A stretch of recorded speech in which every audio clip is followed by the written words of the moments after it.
Take our lead, let's help you make your mark. Our goal is your satisfaction. Let us show you the way. The linear flight formations of migratory birds are called echelons. Studies of several species have shown that a true V-shaped echelon is, in fact, less common than a J formation is. There are two well-supported and complementary explanations for why birds fly in formation. 1 October 2007.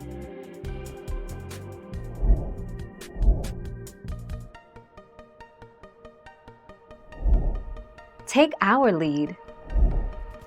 Birds fly in circles because they have a unique ability to take advantage of a weather phenomenon known as thermals.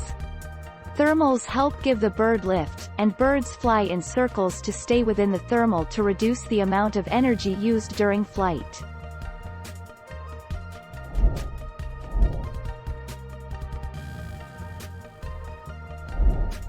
Take our lead. First, it conserves their energy. Each bird flies slightly above the bird in front of him, resulting in a reduction of wind resistance. The birds take turns being in the front, falling back when they get tired. The second benefit to the V formation is that it is easy to keep track of every bird in the group. 19 November 2019. Thank you for watching. Please subscribe and hit the bell notification.